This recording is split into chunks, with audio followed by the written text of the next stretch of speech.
ഇന്നത്തെ സിനിമാ വാർത്തകളിലേക്ക് ഇവർക്കും സ്വാഗതം. റാമിന്റെ സംവിധാനത്തിൽ നിവിൻ പോളി, സൂരി, അഞ്ജലി എന്നിവർ പ്രധാന റോളുകളിലെത്തുന്ന ഏഴ് കടൽ ഏഴ് മലൈ എന്ന തമിഴ് ചിത്രത്തിന്റെ ഒരുപാട് നാളുകൾക്ക് ശേഷമുള്ള അപ്ഡേറ്റ് ഇപ്പോഴത്തെ പുറത്തു വന്നിരിക്കുകയാണ്. ചിത്രം ഒരു ഫിലിം ഫെസ്റ്റിവൽ പ്രദർശിപ്പിക്കാനായിട്ടിരിക്കുകയാണ്. റോട്ടർഡാം ഇന്റർനാഷണൽ ഫിലിം ഫെസ്റ്റിവലിൽ പ്രദർശിപ്പിച്ചതിന് ശേഷം സിനിമ തിയേറ്ററുകളിലേക്ക് എത്തുമെന്നാണ് വിവരം. ചിത്രത്തിന്റെ ടീസർ ഉൾപ്പെടെയുള്ള അപ്ഡേറ്റുകൾ അണിയറയിൽ ഒരുങ്ങുന്നുണ്ട്. അടുത്ത വർഷത്തിന്റെ തുടക്കത്തിൽ സിനിമ തിയേറ്ററുകളിലേക്ക് എത്തുമെന്ന് പ്രതീക്ഷിക്കാം. തളപതി വിജയ് നായകനായി എത്തുന്ന തളപതി 69 എന്ന സിനിമ അപ്ഡേറ്റുകൾ വന്നു തുടങ്ങിയിരിക്കുകയാണ്. ചിത്രം നിർമ്മിക്കുക സൺ പിക്ചേഴ്സ് ആണെന്ന് ഉറപ്പാക്കപ്പെട്ടിരിക്കുകയാണ്. നെൽസൺ അതല്ലെങ്കിൽ കാർത്തിക് സുബ്രാജ് എന്നീ രണ്ട് സംവിധായകരുടെ പേരുകളാണ് ഇതിനോടകം തന്നെ പുറത്തു വന്നുകൊണ്ടിരിക്കുന്നത്. അതിൽ കാർത്തിക് സുബ്രാജ് തന്നെ തളപതി 69 സംവിധാനം ചെയ്യാനായിട്ട് കൂടുതൽ സാധ്യതകളുണ്ട് എന്ന റിപ്പോർട്ടുകളുണ്ട്. ഒഫീഷ്യൽ അപ്ഡേറ്റുകൾ കേട്ട് കാത്തിരിക്കാം. ജനുവരി 26 തിയേറ്റർ റിലീസ് പ്രഖ്യാപിച്ച സിനിമയാണല്ലോ ചിയാൻ വിക്രമിന്റെ പാരഞ്ജിത്ത് സംവിധാനം ചെയ്യുന്ന തങ്കലാൻ സിനിമയുടെ റിലീസ് മാറ്റുന്നുവെന്ന് കഴിഞ്ഞ ദിവസം റൂമറുകൾ ഉണ്ടായിരുന്നു. ഇപ്പോഴത്തെ ഏറെക്കുറെ ഉറപ്പാക്കപ്പെട്ടിരിക്കുകയാണ്.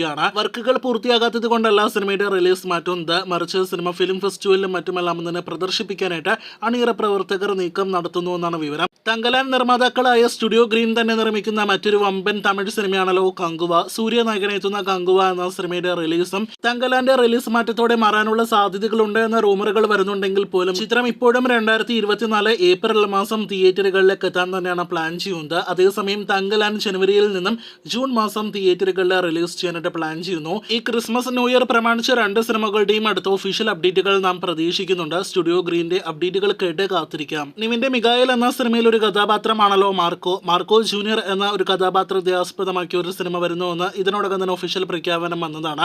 ഹനീഫ് അദീനയുടെ സംവിധാനത്തിൽ ഉണ്ണിമുകുന്ദൻ നായകനെത്തുന്ന സിനിമയുടെ ചിത്രീകരണം ഫെബ്രുവരിയിൽ ആരംഭിക്കും. അടുത്ത വർഷം അവസാനത്തോടെ സിനിമ തിയേറ്ററുകളിൽ റിലീസ് ചെയ്യാൻ പ്ലാൻ ചെയ്യുന്നു. 2024 മോളിവുഡിൽ നിന്ന് വരാനിരിക്കുന്ന 3 3D സിനിമകളിൽ ഒന്നാണല്ലോ അജയന്റെ രണ്ടാം മോഷണം അതല്ലെങ്കിൽ ARM. ടൊവിനോയുടെ കരിയറിൽ തന്നെ ഏറ്റവും ചെലവേറിയ സിനിമ മെയ് 1 തിയേറ്ററുകളിലേക്ക് എത്താൻ പ്ലാൻ ചെയ്യുന്നുവെന്ന് മാസങ്ങൾക്ക് മുന്നേ റിപ്പോർട്ടുകൾ ഉണ്ടായിരുന്നു. ഇപ്പോഴത്തെ അത് ഉറപ്പാക്കപ്പെട്ടിരിക്കുകയാണ്.